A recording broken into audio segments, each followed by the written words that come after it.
네, 안녕하십니까. 수수한 웃음으로 시작하는 수요일 아침입니다. 여러분 오늘도 주 안에서 기뻐하며 감사하며 행복한 하루, 힘차게 살아가는 하루 보낼 수 있게 되길 바라겠습니다. 우리가 매일 아침 이렇게 하나님의 말씀을 가까이 한다는 것이 큰 복이라는 사실을 우리 각자가 좀 느꼈으면 좋겠어요. 사실 우리 믿는 사람들이 말씀을 가까이 한다는 것이 얼마나 큰 행복인지 모릅니다. 자, 오늘 이제 공부하다 보니 123강에 이르렀는데요. 망원경으로 보는 열왕기상 오늘 첫 번째 순서입니다. 어제 그저께 이틀 동안은 사무엘 하를 공부했었죠. 오늘부터는 열왕기상을 오늘 내일 이틀 동안 공부하게 될 것입니다. 자, 그 가운데 오늘 생각해 볼 제목은요, 성전을 건축하는 솔로몬 왕입니다. 여러분들이 일평생 동안 지금까지 살아오는 동안에 가장 자랑스러웠던 일은 어떤 일이 있었을까요? 하나님 앞에 섰을 때 다른 거 몰라도 내가 이것만은 하나님 앞에 굉장히 인정받고 또 칭찬받고 또 상을 많이 받을 것이라 기대하는 그런 일이 어떤 것이 있습니까?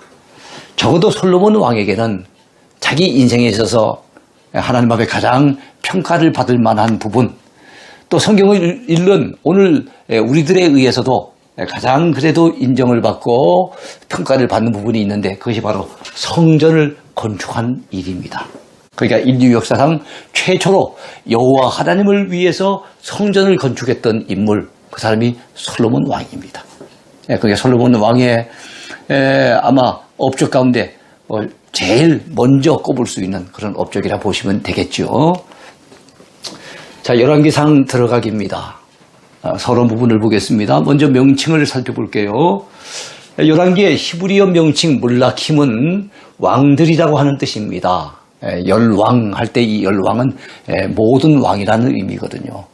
모든 왕들. 그러니까 적어도 성경에 나타나 있는 이스라엘의 왕들 모두를 다루고 있는 겁니다. 자, 열왕기상은 히브리어 성경에서는 본래 열왕기하와 더불어 한 권으로 되어 있었어요. 여러분 사무엘 상하가 그러하듯이 역대 상하가 그러하듯이 열왕기 상하도 원래는 한 권이었다는 얘기죠. 그런데 히브리어 성경을 헬라어로 번역한 인물들이 있었습니다. 이집트 북쪽에 가면은 그 지중해 연안에 큰 항구 도시가 있어요. 그 당시 한 100만 명의 인구를 자랑할 만큼 아주 엄청나게 큰 도시였거든요. 그 도시에는 유대인들이 많이 살고 있었어요. 그 가운데 유대인 학자 73명이 모여서 그 당시 그 지중해 연안에 있는 많은 나라, 많은 민족들이 헬라어를 갖다 사용하고 있는데 구약 성경이 히브리어로 기록되어 있으니까 그것을 읽고 그것을 갖다가 참 통해서 은혜 받는 데 있어서 한계가 있잖아요. 그런 측면에서 그 당시에 통용어였던 헬라어로 번역하기 위해서 힘썼던 학자들을 바로 70인역 학자들이라 얘기를 해요. 그들에 의해서 번역된 성경, 즉 히브리어 구약 성경을 이제 헬라어 구약 성경으로 번역한 이것은 굉장히 유명한 성경입니다. 두 번째 저자입니다. 그러면 열왕기는 누가 기록을 했을까요? 열왕기 자체 내에서는 저자에 대한 어떤 언급도 나와 있지 않습니다. 그런데 다만 본서가 문체상 예레미야서와 대단히 유사하다는 측면에서 유대인들이 굉장히 중요하게 여기는 이 탈무드 책과 그다음에 유다 전승에서는 예레미야가 저작한 것으로 그렇게 전해져 오고 있습니다. 탈무드에 보면 이런 말씀이 나와요. 예레미야는 이 예레미야 선지자죠. 예레미야 선지자는 자기 자신의 책과 자기 자신의 책이 바로 예레미야서를 얘기하는 겁니다. 그다음에 열왕기 및 애가를 기록하였다라고 분명히 기록하고 있습니다. 세 번째 기록이 연대입니다. 그렇다면 예레미야가 기록했다면 언제쯤이겠어요? 여러분 예레미야는 남유다가 멸망할 당시에 활동했던 선지자거든요. 남유다가 멸망한 것이 BC 586년이거든요. BC 586년. 그러니까 그때로부터 해서 얼마 되지 아니하는 기간 동안에 기록했을 것이다. 이렇게 보면 됩니다. 자, 열왕기에는 바벨론에 끌려간 여호야긴 왕이 풀려난 기사가 나와 있어요. 여러분 여호야긴 왕은 남유다의 19번째 왕이에요. 나라가 멸망할 당시에 국군이 기울어졌을 때 유다 왕 3명이 바벨론에 끌려가는데 바로 바벨론 왕 느부갓네살로에게 끌려갑니다. 첫 번째 끌려갔던 왕이 바로 여호야긴 왕의 아버지였던 여호야김 왕. 그 다음에 두 번째가 바로 그의 아들이었던 여호야긴 왕. 세 번째가 마지막 왕이었던 20번째 왕, 바로 시드기야 왕. 이렇게 세 명이 끌려가게 됩니다. 근데 여러분, 두 사람은 거기서 비참하게 죽었지만 끌려갔던 사람 가운데 여호야긴 왕은 감옥에 갇힌 지 37년 만에 풀려나게 됩니다.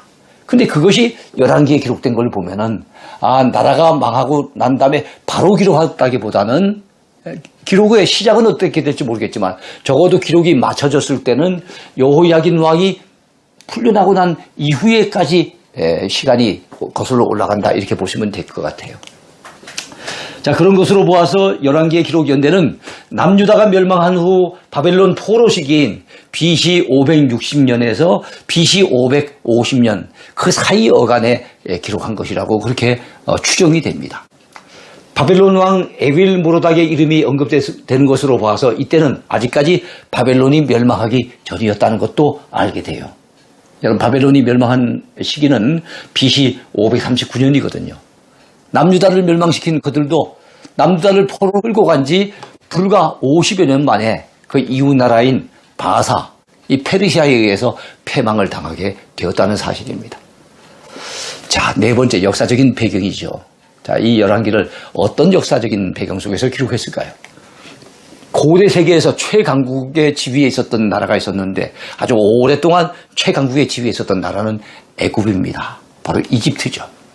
이 애굽 세력이 솔로몬 시대에 이르게 되어진다면 아주 크게 쇠퇴하게 됩니다. 아주 미미한 나라가 돼버려요. 힘이 다 빠져나갔어요. 또한 당시에 여러분, 그 다음에 아수르라고 하는 나라가 굉장히 강성해지거든요. 그 아수르에 의해서 북이스라엘이 멸망을 당하기도 하고 그랬지 않습니까? 그런데 그 당시에 아수르는 아직까지 보잘것없는 나라였어요. 자, 따라서 솔로몬 당시 이스라엘 주위에는 이렇다 할 강대국이 없었던 거예요. 애굽도 약화되고 아직 아수르는 그렇게 강성해지기 전이었고 바벨론도 마찬가지예요. 그러다가 아수르는 디글랏빌레셀 치하에서, 이 디글랏빌레셀이라고 하는 사람이 굉장히 막강한 사람인데 아수르를 크게 부강하게 만든 그 왕입니다. 갑자기 강성해지기 시작했습니다. 드디어 아수르는 사르곤 왕 때 BC 722년에 북이스라엘 왕국을 멸망시킵니다. 정복합니다. 그리고 바니팔루 왕 때는 애굽에까지 그 지배권을 확대해 나가서 애굽이 그 밑에 지배를 받게 됩니다. 자, 한편 아수르의 남쪽에는 신흥 세력이 서서히 강대해지기 시작했는데 그 신흥 세력이 어딘고 하면은 바벨론이에요. 한때 바벨론은 아수르에 의해서 지배를 받았던 나라입니다. 약한 나라였어요. 바벨론의 옛 이름은 갈대아입니다. 그 갈대아의 수도가 아브라함의 고향이라고 하는 갈대아 우르라고 하는 것이 바로 갈대아의 수도거든요. 그 갈대아는 옛날 이름이고 그 당시의 이름은 이제 바벨론이 되어 있는데 그때까지만 해도 그리 강대해지지 않았던 나라인데 서서히 강대해지기 시작했다는 거예요. 드디어 바벨론은 자, 유브라데 강, 성경에 나오는 유브라데 강은 여러분 일반적으로는 유프라테스 강이라고 얘기해요. 메소포타미아 그 지역에 있는 이 유프라테스 강 근처에 어느 지역이 있었는가 하면은 갈그미스라고 하는 지역이 있었어요. 거기에서 큰 전투가 벌어집니다. 여러분, 세계사를 움직이는 굉장히 중요한 어떤 전투들이 한 번씩 있잖아요. 그렇지 않습니까? 그것처럼 바로 이 갈그미스 전투도 그 세계사적인 굉장히 중요한 전투 중에 하나입니다. 이 전투에서 아수르와 애굽의 연합군을 이 바벨론이 다 전멸시켜버립니다. 거기에서 대승을 거두는 거예요. 그때로부터 여러분, 이 바벨론이 지중해 연안의 최강국으로 부상하게 됩니다. 그 당시에 바벨론 왕이 누구였는가 하면은 남유다를 멸망시키고 그 세 사람의 왕을 비롯해서 수없이 많은 유다 백성들을 포로로 끌고 갔던 느부갓네살 왕입니다. 느부갓네살. 아주 그 이름 자체도 굉장히 살벌한 느낌이 드는 그런 왕이라 그랬죠. 자, 갈그미스 전투에서 승리한 바벨론의 느부갓네살 왕은 곧이어 팔레스타인 지역을 침공을 하게 됩니다. 그래서 예루살렘을 3번씩이나 공격했고 마침내 BC 586년 북이스라엘이 멸망당한 지 한 140년 정도 더 버텨왔던 이 남유다마저 바로 바벨론에 의해서 이 남유다 왕국이 결국에는 정복을 당하게 됩니다. 예. 자, 열왕기서는 이와 같은 역사적인 배경 속에서 솔로몬 왕의 치세를 기록한 책이고, 그리고 바로 이어서 그 이후에 남유다와 북이스라엘 왕들에 대한 평가를 중심으로 기록한 역사서. 여러분 구약의 역사서는 모두 12권이라 그랬죠. 그 가운데 왕들과 관계된 그 역사서가 전부 절반에 해당돼요. 6권입니다. 사무엘 상하, 열왕기 상하, 역대기 상하는 다 왕정시대, 왕들을 중심으로 기록해 나가는 그런 역사서라고 보시면 될 것입니다. 자, 5번째는 신학적인 주제입니다. 열왕기상의 신학적인 주제가 뭘까요? 자, 신정국가 이스라엘. 자, 이스라엘은 신정국가입니다. 하나님의 뜻에 의해서, 하나님의 섭리에 의해서 강력한 하나님의 도우심의 손길, 기적적인 역사를 통해서 세워진 이스라엘은 비록 왕이 세워져도 여러분, 왕이 통치하는 게 아닙니다. 왕을 대리자로 세우셔서 그 배후에서 하나님이 통치하시고자 하는 나라가 이스라엘이에요. 그래서 그 나라를 신정국가라고 합니다. 그러므로 이 신정국가 이스라엘에서는 왕정시대 왕들이 하나님 앞에 어떤 신앙적인 태도를 취했느냐, 그 태도 여부에 따라 여러분 바로 그 나라, 그 시대가 완전히 달라져요. 예. 열왕기의 주요 메시지는 여러분 솔로몬을 비롯한 이스라엘의 10왕들, 이 모든 왕들과 백성들의 범죄와 불순종으로 인한 나라의 분열이죠. 여러분 분열된다는 건 좋은 일이 아니에요. 우리나라도 지금 남북이 분열되어 있는데 이게 참 좋은 일이 아니잖아요. 빨리 참 하나님 은혜 가운데 통일됐으면 하는 바람이 있습니다. 예? 나라가 분열되고 난 다음에 어떻게 됐습니까? 북이스라엘은 약 250년간, 남유다는 그로부터 한 140년 더 가면서 390년간 가다가 각각 아수르에 의해서 그리고 바벨론에 의해서 멸망을 당하게 됩니다. 그래서 비극적인 패망, 그 비극적인 패망을 묘사하고 있는 책이에요. 예. 열왕기 저자는 이 기록을 통해서 이스라엘에 왜 이런 참상이 임했는가, 그들이 자랑하던 성전이 파괴되고 왕가가 굴욕을 당하고, 여러분 왕가가 굴욕을 당하는 것 여러분 기억나실 거예요. 남유다의 예를 든다면 남유다의 그 마지막 왕은 시드기야 왕이잖아요. 그 시드기야 왕은요, 두 눈이 뽑힌 채로 정말로 비참한 모습으로 끌려가서 바벨론에서 그렇게 거기서 죽었어요. 그뿐만 아닙니다. 여러분 그가 두 눈이 뽑히기 전에 그의 두 눈으로 마지막으로 봤던 것이 장면이 뭡니까? 자기의 두 아들이 죽임을 당하는. 여러분 부모의 입장에서 자기 보는 앞에서 자식이 죽어가는데 얼마나 안타깝겠습니까? 유다 왕가가 그런 굴욕을 당하는 거예요. 그리고 백성들이 약속의 땅에서 쫓겨나 이방 나라에 포로로 끌려갑니다. 그럼 거기 가서 포로가 할 수 있는 일이 뭐겠어요? 거의 노예 생활을 하는 거죠. 자, 이런 과정을 다루고 있어요. 왜 그런 과정을 다루고 있을까요? 과연 그들의 비운의 역사의 원인이 무엇이었을까? 그것이 바로 그들 자신의 죄악이라는 것을 지적해주고 싶은 거예요. 이 저자는. 그리고 하나님께 대한 배반의 결과였다는 것, 그 사실을 자기 동족들에게 깨우쳐주고 가르쳐주고 싶었던 것이 바로 열왕기 저자의 의도였을 것입니다. 아울러 지금이라도 회개하고 하나님 앞에 돌아오는 것이 우리 민족이 유일하게 사는 길이라는 사실을 정말 피를 토하듯이 전해주고 싶어서 이 열왕기를 기록했다고 보는 겁니다. 물론 그 열왕기 기자의 마음을, 감동을 주시고 기록해 하신 분은 하나님이셨죠. 그러니까 하나님의 감동으로 기록이 됐는데 바로 그 저자가 이런 의도를 가지고 기록했다는 것 기억하시기 바랍니다. 열왕기에서 강조하는 주제는 다음과 같습니다. 어떤 주제일까요? 인과응보 사상이 강조됩니다. 어떤 원인에 의해서 어떤 결과가 나타난다는 거 아닙니까? 그죠? 그래서 하나님이 보응하신다는 거거든요. 하나님께 순종하면 흥하고 불순종하면 망한다는 사실을 여러분 열왕기 기자는 강조하고 있어요. 그래서 하나님 앞에 순종했던 왕들의 시대가 얼마나 흥왕하고 그 시대가 얼마나 태평성대를 누리고 얼마나 하나님 앞에 축복을 누렸는지도 강조하고, 또 하나님 앞에 범죄하고 우상 숭배하고 하나님의 진노를 샀던 그 왕들의 시대에 여러분, 왕의 영향을 받아서 백성들까지 같이 범죄하게 되니까 그 나라가 어떤 우환이 임하고 어떤 재앙이 임하고 어떤 전쟁 때문에 참 진짜 한없는 고통을 당했는지를 잘 보여주고 있습니다. 인과응보사상이에요. 그 다음에 인간의 이중성을 잘 보여주고 있습니다. 여러분, 솔로몬 왕이 보여주었던 행적, 그것은 바로 사울 왕처럼 이중성을 띠고 있어요. 사울 왕도 처음에는 참 겸손했었습니다. 그러나 전쟁에 자꾸만 이기고 그러면서 이 사람의 마음이 교만해지니까 하나님의 왕국인 이스라엘을 자기 왕국으로 착각을 하고 자기 마음대로 자기 멋대로 나라를 좌지우지하려고, 그러다 보니 선지자가 전해주는 하나님의 말씀에도 불순종하고, 그리고 제사장이 지내는 제사마저도 자기 마음대로 지내려고 하고 하는 이런 모습들이 나타나지 않습니까? 그러니까 사울 왕도 초기의 사울 왕과 후기의 사울 왕은 서로 달라요. 이중성을 띠고 있습니다.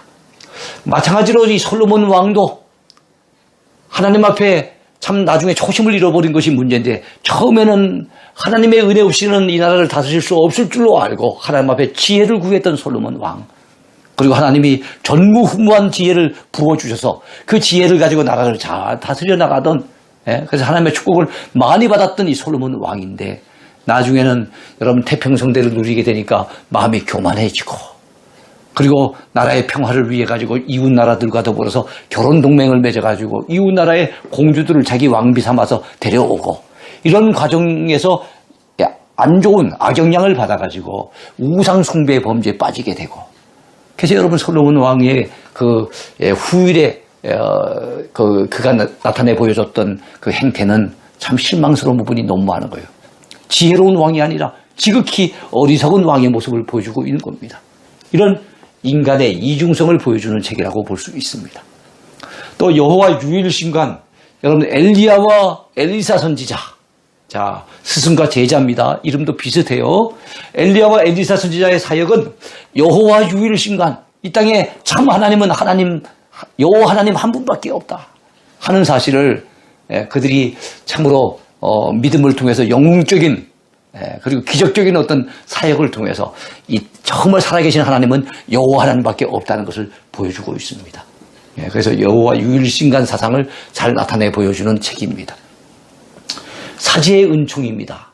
범죄한 백성이라도 하나님께 돌아오면, 회개하면 용서받을 수 있다는 사실도 또한 이 책에서 역사를 합니다. 죄 안 짓는 게 제일 좋지만, 그러나 범죄에서 하나님 앞에 징벌을 당하고 징계를 당하고 매를 맞는다 할지라도, 채찍에 맞는다 할지라도 지금이라도 정신을 차리고 회개하면 살 길이 있다는 거, 하나님이 용서해 주신다는 거, 이걸 강조하고 있는 거예요.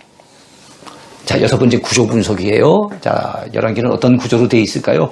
통일왕국 시대의 솔로몬의 역사가 1장부터 11장까지인데요. 여러분, 열왕기 상은 22장으로 구성되어 있습니다. 그 가운데 딱 절반을 자르면 11장까지죠. 그러니까 11장까지는 솔로몬 왕의 역사. 12장이 이제 남북이 분열되거든요. 솔로몬이 죽고 난 다음에 남북이 분열되는데, 12장부터 22장까지는 분열된 남북 왕조의 역사, 이걸 갖다 다루고 있습니다.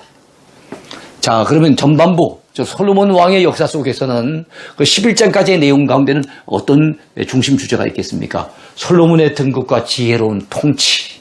솔로몬의 지혜하면 유명하지 않습니까? 다음에 솔로몬의 성전 건축, 그 다음에 솔로몬의 명성과 타락. 여러분, 솔로몬의 그 지혜로운 통치 가운데는 두 여자가 서로 자기 아들이라고 자식을 데리고 나온 것을 갖다가 칼로 갖다 내리쳐서 둘로 나눠줘라 하는 거. 그랬더니 진짜 어머니가 아이고 절대로 그러면 안 됩니다. 그러고 가짜 어머니는 그렇게라도 해달라 그러고, 이러면서 참 누가 참된 어머니인지를 갖다가 판별해내는 걸, 그 솔로몬에 보면 참 지혜가 있다는 것을 보여준 겁니다. 그게 대표적인 예예요. 마찬가지로 솔로몬의 명성에 있어서 대표적인 예는 바로 스바 여왕입니다. 스바 여왕이 방문을 하는 거예요. 스바는 지금 사우디아라비아 남쪽에 있는 예멘 공화국이라고 하는 나라가 있어요. 그 예멘의 바로 여왕이 사우디아라비아를 거쳐서, 아라비아 광야를 거쳐서 예루살렘까지 오기에 얼마나 먼 거리겠습니까? 그런 마차를 타고 솔로몬 왕에게 줄 선물까지 잔뜩 싣고서 솔로몬 한번 얼굴 보고 싶어서 솔로몬의 그 지혜로운 말 한번 듣고 싶어가지고 흠모나무 곳을 찾아온 거예요. 그만큼 솔로몬의 명성이 주변 나라들까지 자자하게 퍼졌다는 것을 알 수가 있잖아요. 그렇습니다. 여러분, 솔로몬의 말, 지혜로운 말 한마디 듣겠다고 참 찾아오는 이 스바 여왕을 보면은 우리 주님의 말씀 듣는 일에 우리가 너무 소홀히 하지는 않는가 하는 생각을 가져보기도 해요. 솔로몬의 말 한마디 듣겠다고 그 머나먼 곳, 그 고생을 무릅쓰고 여왕이 직접 찾아온 것을 보면 대단하지 않습니까? 우리 예수님께서도 그런 말씀을 하신 바가 있었어요. 자, 분열 왕국 시대의 초기의 역사가 12장부터 22장까지입니다. 분열 왕국. 남쪽은 유다가 되고 북쪽은 이스라엘이 됩니다. 남유다의 중심 지파는 역시 유다 지파지요. 유다 지파와 베냐민 지파 두 지파밖에 없고 북쪽에 있는 중심 지파는 에브라임 지파인데 거기는 모두 10지파가 빠져나갑니다. 그런 그 두 나라에 있어서 초기의 왕들의 역사를 다루고 있어요. 남유다는 4명의 왕을 다루고 있고요. 북이스라엘은 8명의 왕을 다루고 있어요. 이게 열왕기 상입니다. 그 이후의 왕들은 열왕기 하에서 다루게 되는 거죠. 자, 약 80년 동안 남유다에 4왕이 등장하고요. 북이스라엘에 8명의 왕이 등장합니다. 왜 북이스라엘이 더 왕이 많이, 같은 기간인데 더 많이 나왔겠습니까? 그는 북이스라엘은 쿠데타에 의해서, 칼부림에 의해서 정말 제명에 떠나지 못하고 일찍 죽은 왕들이 자꾸만 나타나는 거예요. 그러니까 여러분, 북이스라엘의 그 왕들은 단명한 왕들이 엄청 많습니다. 그리고 왕국이 분열되고 대립하는 그런 내용들이 나타나 있습니다. 아하방 시대 엘리야의 사역이 소개되고 있고요. 악한 아하방의 통치와 최후를 기록하고 있는 것이 열왕기 상이에요. 아하방 배후에는 누가 있었습니까? 이세벨이라고 하는 아주 좋지 못한 그 왕비도 있었죠. 아주 악한 왕비입니다. 자, 열왕기상을 한번 펼쳐보겠습니다. 자, 열왕기상의 이제 본론 부분인데 오늘 먼저 생각해 볼 제목은요. 다윗 왕의 죽음에서 배울 수 있는 교훈이 무엇인가 하는 것입니다. 다윗 왕의 죽음에서 우리는 어떤 교훈을 배울 수 있을까요? 다윗은 임종을 앞두고 이런 고백을 남깁니다. 내가 이제 세상 모든 사람이 가는 길로 가게 되었노니 이런 고백을 해요. 그걸 통해서 우리는 느끼게 됩니다. 아, 죽음의 길은 세상 모든 사람들이 가는 길이구나. 예외가 없구나 하는 것을 배우게 되죠. 자, 그 길에는 믿음의 영웅 다윗도 예외가 아니었어요. 다윗이라고 하나님이 특별히 죽지 아니하도록 그렇게 특별하게 예외적으로 대우하지 않으셨어요. 부모는 세상을 떠날 때 자녀들이 잘 되기를 바라는 그런 진실된 유언을 남기잖아요. 그래서 다윗도 세상을 떠나기 전에 마지막 임종의 시기에 솔로몬에게 간절한 마음으로 유언을 남깁니다. 그 유언의 내용이 뭘까요? 다윗은 솔로몬에게 하나님의 명령을 지켜 그 길로 행할 때 형통할 것이라는 유언을 남겼어요. 그의 지난 생애를 통해서 온몸으로 체득했던 결론이에요. 하나님 말씀에 순종해서 말씀대로 살면 하나님이 그 길을 형통하게 여실 것이고 하나님 말씀에 불순종하고 범죄에 타락하면 하나님 앞에 징계를 당할 것이기 때문에 너는 반드시 하나님의 명령을 지켜서 그 말씀대로 살아다오 하는 그런 당부를 하는 거예요. 다윗처럼 평소에 하나님의 길로 걸어가면 그 길이 형통할 것이고 죽음의 길에서도 결단코 후회와 두려움이 남지 않게 될 것이라는 것. 이것을 갖다가 우리는 배우게 됩니다. 자, 사람이 죽을 때에도 결코 잊을 수 없는 사람이 있다는 사실도 우리는 다윗의 마지막 임종을 통해서 배우게 돼요. 다윗이 죽기 전인데 마지막 임종의 때에도 다윗에게 잊혀지지 않은 잊을 수 없는 그래서 솔로몬에게 당부하는 세 사람이 있어요. 무엇을 당부했을까요? 자, 다윗에게 상처를 많이 주어서 다윗의 가슴에 한을 남긴 사람들이 있었어요. 그리고 다윗이 정말 어렵고 힘들 때 힘이 되어준 참으로 고마운 사람도 있었어요. 여러분, 그냥 평범한 것은 세월이 흐르면 다 잊혀져요. 근데 내게 한을 남기고 상처를 줬던 좋지 못한 아주 지독하게 좋지 못한 그런 기억들이 오래도록 잊혀지지 않는답니다. 그리고 정말로 고마운 사람, 그 고마움에 대한 것 잊혀지지 않고 기억이 남는다는 거예요. 대다수의 사람들은 사실 고마운 기억보다는 정말로 고마운 사람 아니면 고마운 기억들보다는 내게 상처를 주고 마음을 아프게 하고 이랬던 기억들을 더 오랫동안 기억하는 것 같아요. 다윗에게도 그런 경우가 있었어요. 다윗에게도 요압과 시므이 그리고 바르실레라고 하는 사람이 바로 그에 해당된 사람이 잊을 수 없는 사람들. 그 가운데 요압과 시므이는 부정적인 측면에서 안 좋은 기억으로 남은 사람들. 바르실레는 정말로 고마운 참 긍정적인 어떤 기억으로 남는 사람이었어요. 요압과 시므이는 다윗 왕에게 한을 남긴 사람들이었습니다.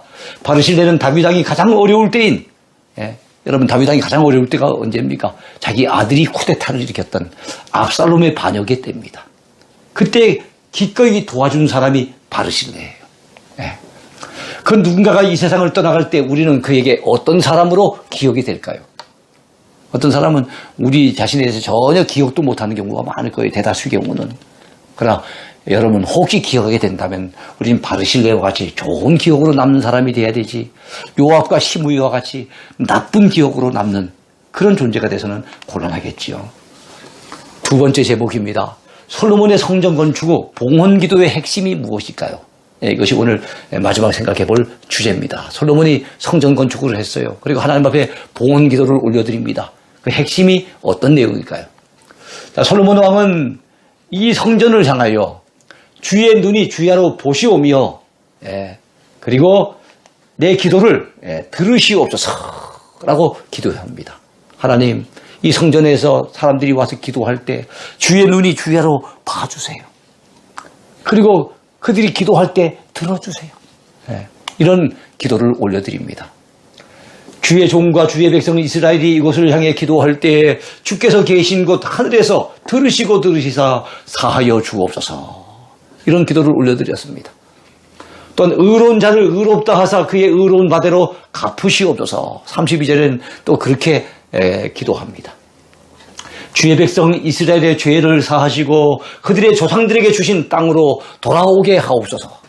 혹시 범죄해서 저 포로로 멀리 끌려갔다 할지라도 그들의 죄를 사해 주시고 그들의 조상의 땅 어디겠어요? 가나안 땅으로 돌아오게 하옵소서.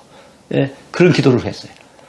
그다음에 주의 백성에게 기업으로 주신 땅에 피를 내려 주시옵소서. 여러분 참으로 농사 짓는 데 있어서 여러분 농작물이 없이는 우리가 먹고 살 수 없잖아요. 그러니까 우리 생계에 있어서 정말 중요한 것이 농산물이 잘 작황이 되어져서 풍년이 이루어진 것이 얼마나 우리 삶에 필요합니까? 그러려고 한다면 하나님이 제때 비를 내려주셔야 되잖아요. 그런 기도를 드리는 거예요. 주는 하늘에서 그들의 기도와 간구를 들으시고 그들의 일을 돌아보옵소서. 일이라고 하는 것은 농사 짓는 일만인 건 아니잖아요. 그죠? 우리 각자가 하는 일이 있는데 하나님께서 그들의 기도를 들으시고 간구를 들으셔서 그들의 일을 돌아보아 달라고. 달리 말하면 그들의 일에 형통함을 허락해 달라고 하는 그런 기도를 솔로몬 왕은 성전을 봉헌하고 난 이후에 하나님 앞에 봉헌 기도로 올려드리게 되는 것입니다. 여러분 솔로몬의 기도에 대해 하나님께서는 응답을 약속하셨어요.